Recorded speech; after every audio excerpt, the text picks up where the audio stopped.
పరిశుద్ధాత్మ దేవుడు నీకేం నాకు వినపడుతుంది, నీకేం పడుతుంది? అయ్యా యేసుక్రీస్తు వారు నీకేమవుతాడు?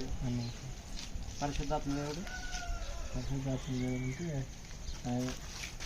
ఆయన యేసుక్రీస్తుకి తమ్ముడు అవుతాడు, నీకేమవుతాడు? మరి ఇప్పుడు ఈ బాప్తిజం ద్వారా ఇంతవరకు నువ్వు చేసిన పాపాలన్నీ తండ్రి అయిన దేవుడు కడిగేస్తున్నాడు. ఇక నుంచి నువ్వు సంఘంలో ఉన్నటువంటి దేవుని పిల్లలతో ఎడబాయకుండా ఉండాలి. ఉంటావా? తండ్రి పనిలో ఉండాలి. ఎప్పుడు ఉంటావా? ఎప్పటి వరకు ఉంటావా? చివరి వరకు నమ్మకంగా దేవుని కోసం బ్రతుకుతావా? ఎన్ని కష్టాలు వచ్చినా, రోగం వచ్చినా, బాధ వచ్చినా చివరి వరకు నమ్మకంగా దేవుని కోసం ఉంటావా? తండ్రి అయిన దేవుడు వేరు, కుమారుడైన యేసుక్రీస్తు వారు వేరు, పరిశుద్ధాత్మ దేవుడు వేరు, ముగ్గురు ఒకటిగా. నీకోసం కష్టపడి వాక్యాన్ని అందించిన వాడు తండ్రి అయిన దేవుడు, నీకోసం ప్రాణం పెట్టినవాడు రక్షకుడైన యేసుక్రీస్తు. నువ్వు బాప్తిజం తీసుకున్న తర్వాత నీలోనికి వచ్చి పరిశుద్ధాత్ముడు అంతం వరకు నీతో ఉండేవాడు పరిశుద్ధాత్ముడు. వీళ్ళు ముగ్గురు నీ రక్షణకు కారకులు కనుకనే ముగ్గురు నామంలో బాప్తిజం తీసుకోవాలి. ఓకేనా? తర్వాత మరలా శ్రమలు వచ్చినాయని, లేకుంటే మా భార్య ఒప్పుకోలేదని, మా అమ్మ ఒప్పుకోలేదని ప్రార్థనకు మానుకొని దేవుని విడిచిపోయి నీకేం ప్రయోజనం? ఇప్పటికంటే శిక్ష ఎక్కువప్పుడు ఇస్తున్న నాలో కానీ నువ్వు తీసుకుంటున్న ఈ నీళ్ళల్లో కానీ ఏమీ లేదు. ఎక్కడ ఉంది ఉండాల్సిందంతా నీలో ఉంది.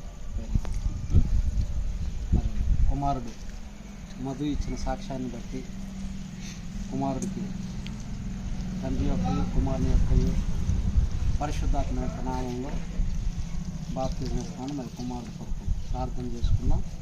సోదరుడు యోహాను ప్రార్థన చేస్తాం.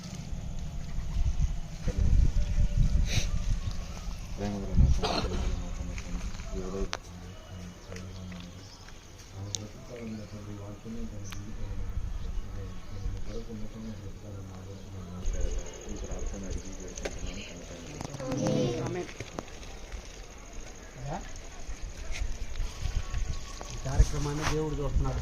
నువ్వు మాట ఇచ్చింది మాకు కాదు, దేవునికి మొదట సంఘం ఎదుట, సంఘ సేవకులు ఎదుట, దేవుని యొక్క మాట ఇచ్చాడు. ఆ మాట కట్టుబడి చివరి వరకు తండ్రి గౌరవిస్తూ, భార్యను ప్రేమిస్తూ, దేవుని ఆజ్ఞలు పాటిస్తూ, సంఘానికి లోబడి సంఘ కార్యక్రమాల్లో పాల్గొని దేవుని పిల్లలతోనే ఉంటా ఉండాలి. బయటికి వెళ్ళావనుకో పాత్రలు గెలుపుతారు, వాళ్ళు మళ్ళీ నిన్ను పాత్రలో పడవేసే అవకాశం ఉంటుంది. కనుక వాళ్ళతో వీలైనంత వరకు దూరంగా ఉంటూ ప్రభు పనులు ప్రభు పిల్లలతో ఉంటే క్షేమం. ఓకేనా? ఉంటావా?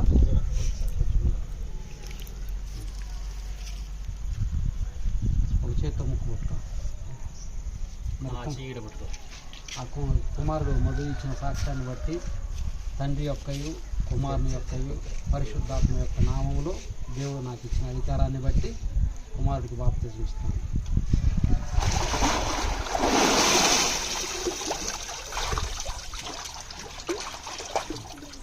కళ్ళు మూసుకో, ప్రార్థన చేద్దాం. మహోపకారమైన కన్న తండ్రి, పరిశుద్ధుడు ప్రభువును రక్షకుడైన యేసుక్రీస్తు వారి నామములో ప్రార్థన మనవలకి వేడుకుంటున్నాము తండ్రి.